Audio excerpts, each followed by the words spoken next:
Hey, brothers and sisters, this is Pastor Clifton, and in this special message, I want to briefly and clearly address the direction I plan to lead us in just in the next 6 months or so, and the reasons for it regarding where we are with the COVID pandemic.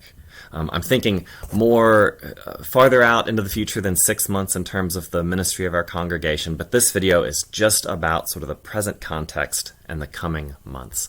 So I'd ask everyone in the congregation to listen to it, to give it some real consideration. Please do. I'd appreciate that. Because there are good questions and understandable questions being raised. Like, when can we go back inside? When can we go back inside our sanctuary to worship? When can we go worship back inside our family life center? More broadly regarding worship, what are we doing and why? So I want to talk in some direct ways about the direction I want to lead us and why. And I want to say at the beginning that if you give this message consideration and you find that you disagree with it, that's fine. This is still your church. I'm still your pastor. I just find that the issues we're talking about are important enough that they're worth being clear about. And so I'm trying to do that in this video. I also want to convince you and invite you to come aboard this direction that I want to lead us in. Okay. Personally, I know that many, if not most, if not everyone in our congregation knows someone who's had COVID. And for many of you, you know someone who's had it and had a rough go of it. It hasn't been easy. There are a number of folks in our congregation who, even if they had COVID a while back, are still feeling some health effects from it. And some of you, I dare say many of you, in your families or extended families, just like in my extended family, there's someone who's died from COVID. You've lost a loved one to COVID. That's just in our own sort of web of connections. More broadly, in our immediate geographic area, Caldwell and Bastrop and Travis and Hayes counties. And these counties combined, there have been about 87,000 cases of COVID to date. That's more than 6 times the population of Lockhart. Area-wide, there's also about 965 folks dead from COVID. That's many times the size of our worshiping congregation. Our own county, Caldwell County, alone has had over 60 deaths to date and over 2,800 reported cases. That's a big number. Imagine if every student at Lockhart High had been infected, and then double that number. That's just a snapshot into the spread and the impact of COVID in Caldwell County. And of course, even as there are vaccines now, they're not widely available, especially not in Caldwell County, and infections are still continuing, and suffering and death is going on. Nationally, official numbers say about 421,000 folks have died of COVID in the USA alone. That's a bigger number than the number of United States soldiers who died in World War II. At about 3,000 deaths a day, on average, that's about like a September 11th every day. These are all really significant numbers, whether we're looking nationally or at our county or at our congregation or just the web of people and relationships that each of us has. And I find that all of this goes into the context that frames my approach to where we are and how we should be walking together as Christian disciples in this moment. None of us caused this context, but as Christians who take seriously the reality of the death of Jesus and the reality of the resurrection of Jesus. In other words, we're not just putting on rose-colored glasses. We want to be in touch with the bad as it is, and then in light of it, have a living hope because of Jesus' resurrection. So we want to and it's very important for me that we as a congregation are soberly in touch with the realities of this world. And in light of them, however bad things are, we will still have faith and hope and love because our Lord is risen. So I want us to be very grounded in reality and how we walk as a congregation. I also find, as the appointed pastor here, that I feel an obligation to care for this congregation and our visitors. And I know many of you feel the same kind of love and care for this congregation. As Wesleyan Christians, as Methodist Christians, our first general rule that comes to us from our spiritual father, John Wesley, is do no harm.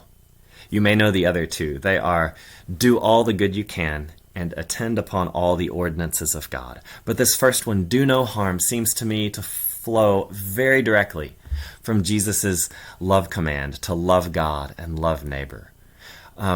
So this we have a powerful first principle, do no harm, that I think applies in this situation. So taking all of this in, I have to ask, the way it seems to me is, why would we start worshiping indoors exactly right now and putting each other and our visitors and ourselves at greater risk when we already have, or already blessed with, two wonderful ways to worship, one of them in person, outdoors, and the other one online. And both of those ways to worship don't put each other and ourselves and our visitors at significant risk. You have to believe me.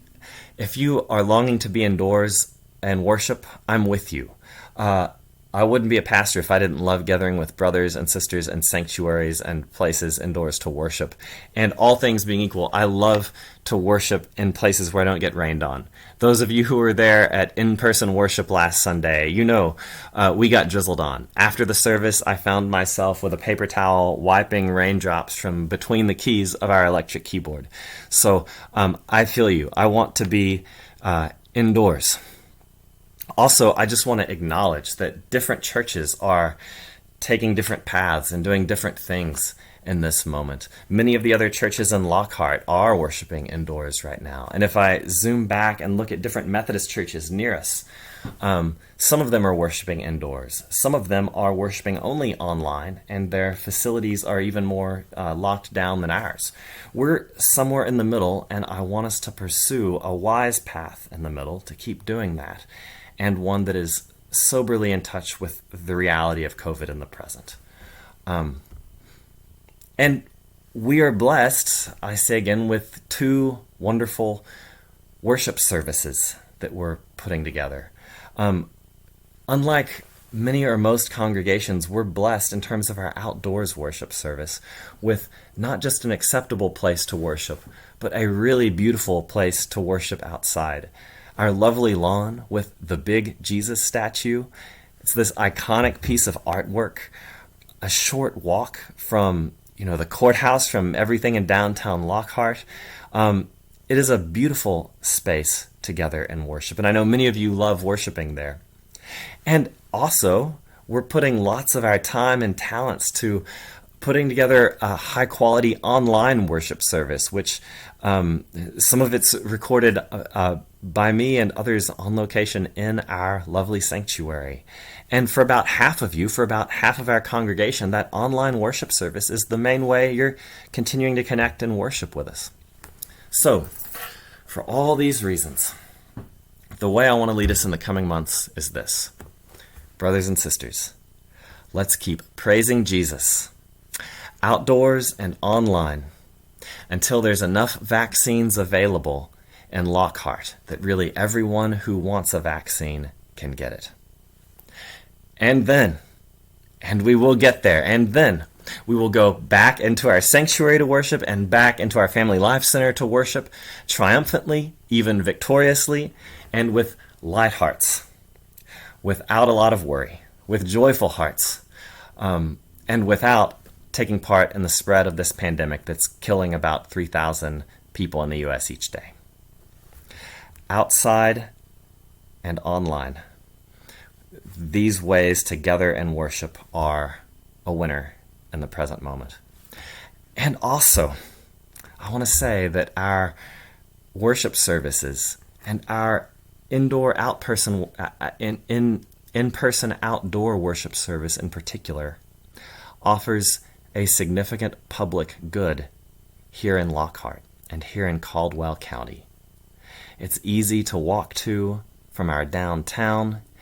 It's a prominent and visible place where anyone who wants to can come and worship without significant fear of spreading infection or becoming infected.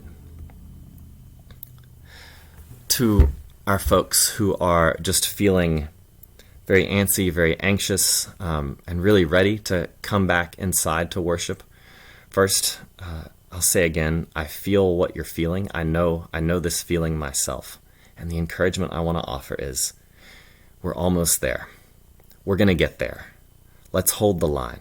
Let's stand together on our first principle, do no harm, which flows so directly from Jesus' command to love God and neighbor. Let's stand on that principle and let's walk together as Christian disciples until we can come back joyfully and victoriously inside together. Everyone who's listened to this message, thanks for taking the time to do so. Thanks for giving it consideration. Please pray for me. I'll pray for you. And I wish all of you the peace of Christ that passes understanding. God bless you, and I'll see you online and at the Big Jesus.